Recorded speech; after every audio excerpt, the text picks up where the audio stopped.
It's great to meet you, my friend. First time we had a chance to talk. Alex Avinia, hopefully I'm saying that correctly. Yeah, Welcome to that's RBN. correct. I want to pass it to you so you can introduce yourself, since this is the first time you're on our network, your background and the background, your advocacy on this issue. So I'll pass to you, Alex, for an introduction.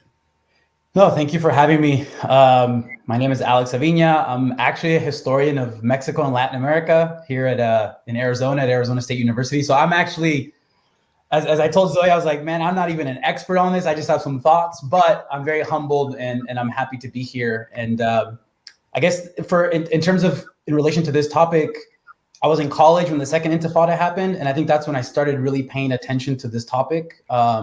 Following the news introduced me to the writings of people like Edward Said, the poet Mahmoud Darwish, and ever since then I've been, for a variety of reasons that we could get into if you guys want to, because there are some direct connections between Israel, between settler colonialism in Palestine and Latin America, and more specifically. I would love to hear that, actually. That'd be interesting. Yeah. So thank you guys for having me. But I'm just like a humble, like, Twitter shit poster that I got invited to be on your guys' great show. So thank you. Thank you for having me. Yeah, absolutely. And I actually would be interested in hearing that analysis, especially considering your background and experience on Latin America. Something I always read about and try to learn, get better on, and is how U.S. colonialism and imperialism affected the politics and daily lives of my Central American and Latin American brothers and sisters.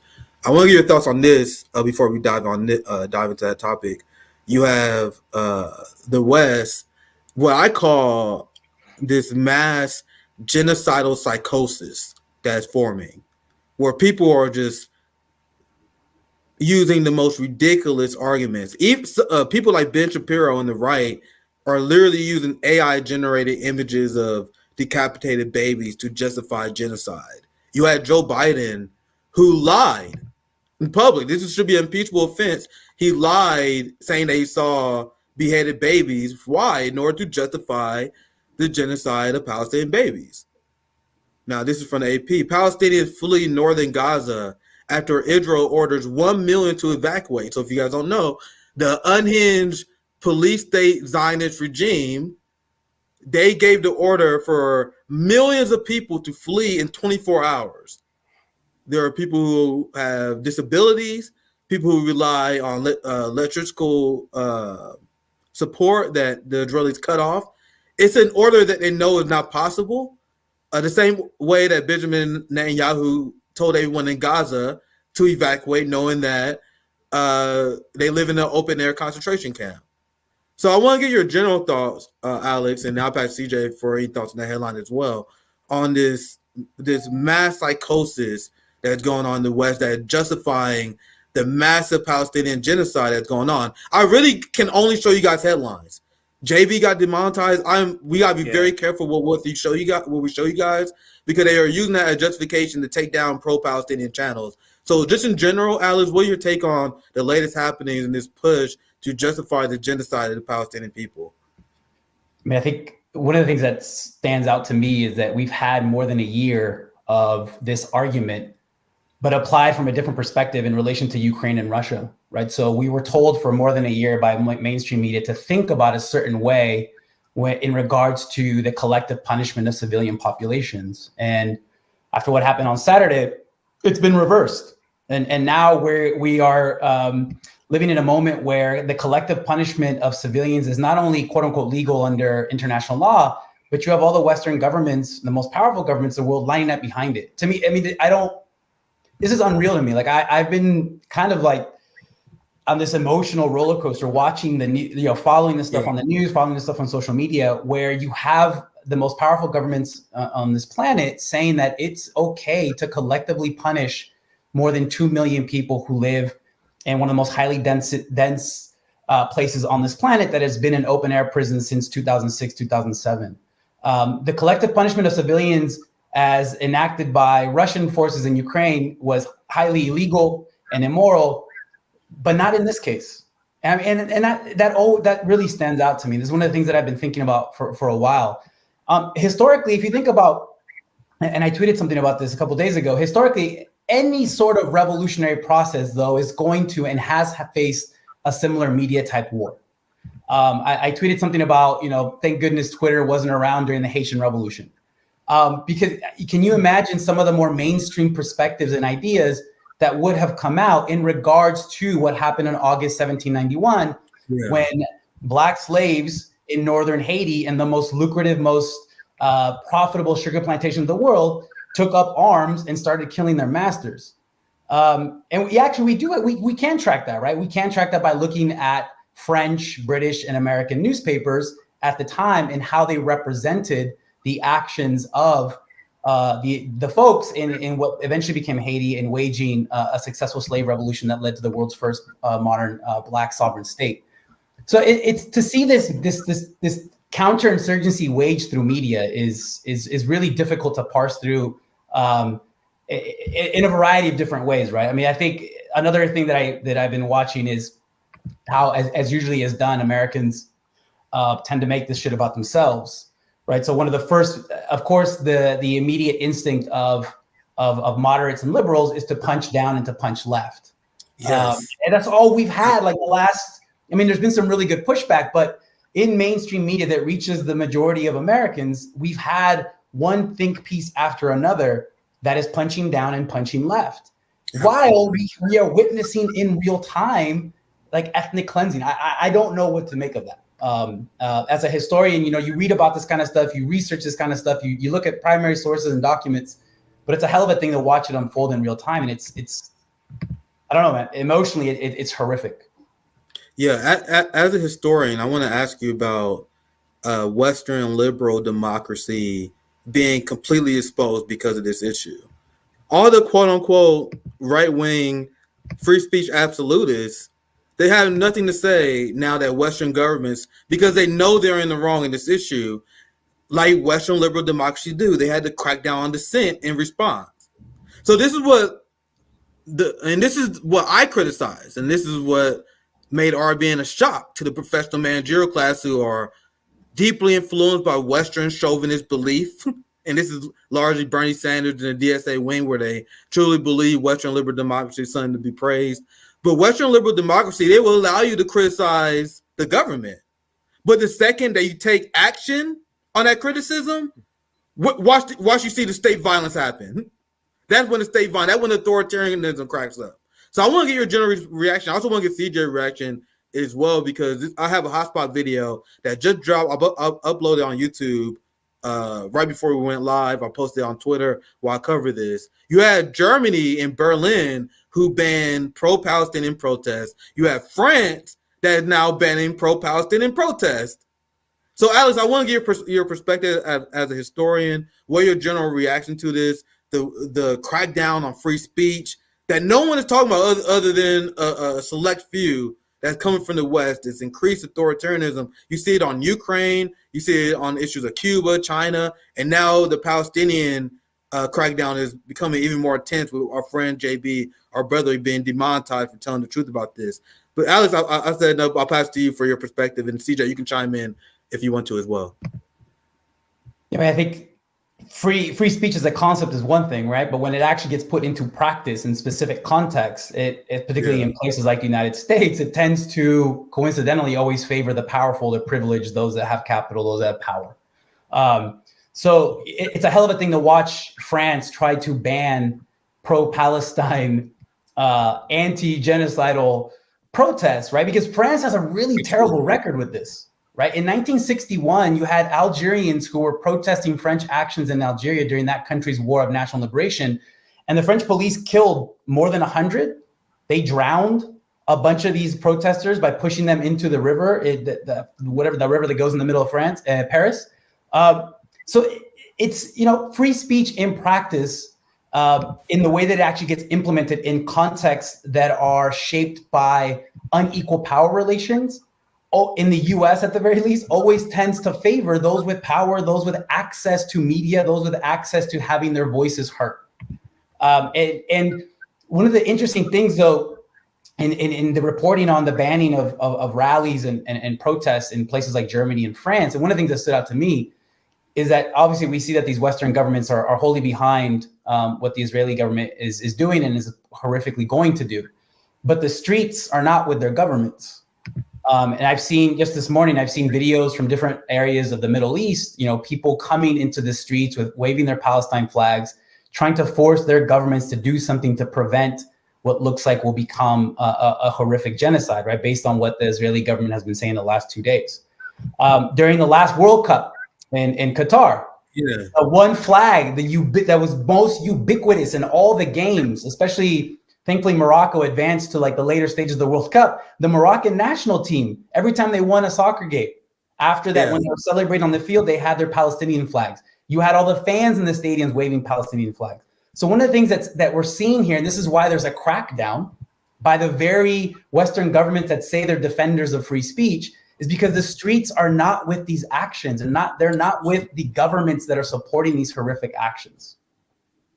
And go ahead, CJ. Go ahead. What just to add a little point here that both of you are kind of touching on.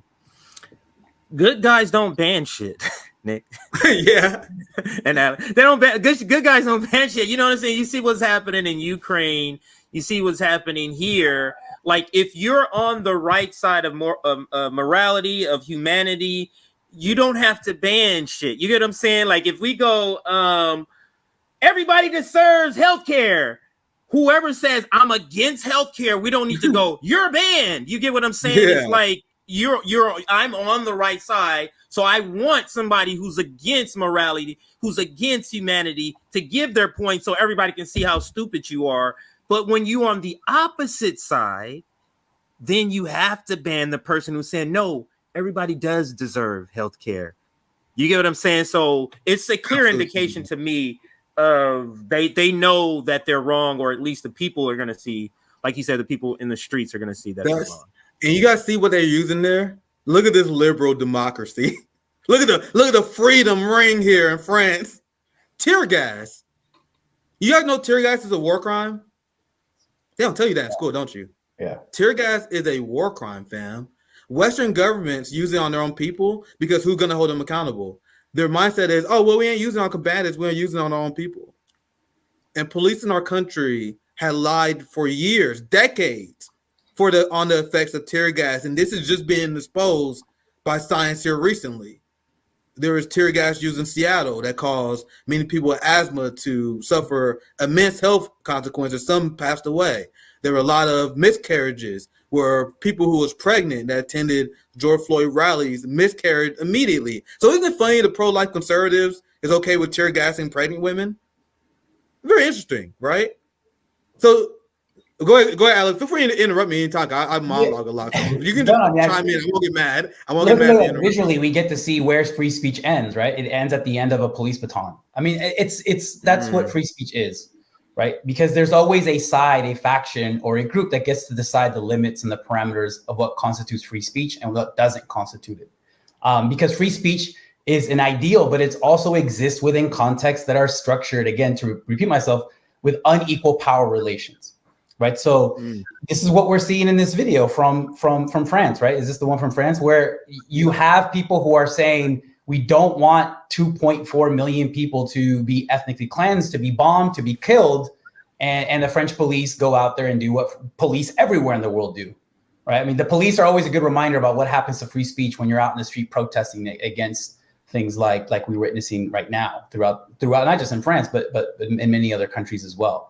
But you see it. There was a city in England that tried to ban. I think they stepped back from it, but they tried to ban the public display of Palestinian flags. Again, there's this really sick thing, right, where they're trying to conflate Palestine, all of Palestine, with what happened on Saturday with Hamas. Right? They're trying to conflate a broad array of violent and non-violent forms of Palestinian resistance into what happened in one day, and then that's being used as justification for things like.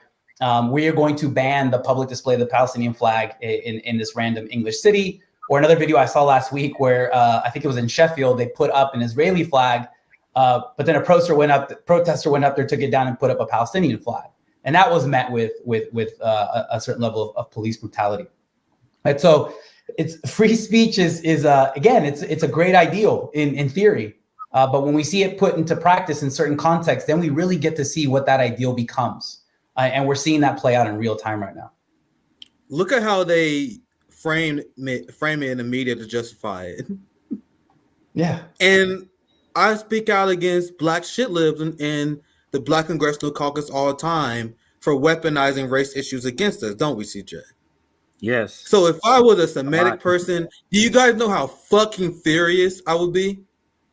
I will be fucking screaming because they are using anti-Semitism to justify a crackdown on the freedom of assembly. CJ, imagine how mad we would be if they was like, yeah, we need to combat anti-black racism, so we got to ban protests. Like, don't fucking use my struggle as a way to increase your government power. It's actually disgusting what they're using. So I'll read a headline for people who are only listening. European leaders pledge crackdown on anti-Semitism as incidents rise. And it's so disgusting. People who speak out, to call people who speak out on the apartheid genocidal state of Israel, which include many Jewish people, like Max Blumenthal, we're going to show you guys that here soon, as anti-Semites. That is the height of anti-Semitism. Yeah. Also because the Palestinians are Semitic people. Absurd rationalization by the West. Anyone want to chime in before I move on? Going twice. Yeah, just as quickly. I mean, these type of headlines and these type of characterization actually hurts and undermines the actual struggle against anti-Semitism. I mean, and that's so. You know, things like guys going into synagogues in the U.S. and murdering Jews, like that. Like that's anti-Semitism that we should be organizing and fighting against. But the disingenuous use of it, like in this headline, actually hurts the cause of anti-Semitism. Yeah, I want to show you guys. I should show you guys this earlier. Kind of did it in the wrong order, but you guys see how France banned protests. So the French, being the French, was like, "We fucking dare you to enforce this shit." So I'll read this tweet from my friend Sarah. I saw that. She said, wow, a massive demonstration in solidarity with Palestine is currently taking place in Paris, France. People are challenging Macron's ban on pro-Palestinian protests by chanting, "We are all Palestinian." Let me turn the audio on just real quick. I covered this in my house.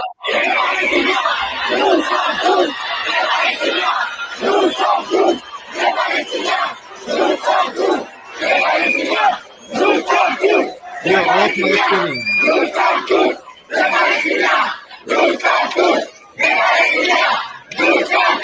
Palestinians. And they are right. We are all Palestinians. That's why I have the position I do that, scaring the shit out of white people right now.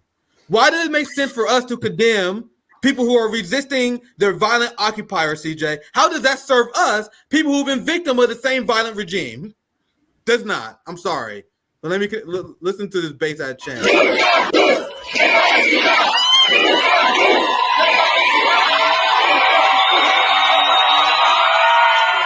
Well, the reason why, hey, Alex, go ahead. I got a question for Alex. So, Alex, you mentioned earlier, you alluded to a connection because you said you were a Mexican historian or Mexico historian. So, what sort of connection, or is it historical? You're saying, is there a connection to Palestine or to the struggle, or what were you meaning when you mentioned that earlier?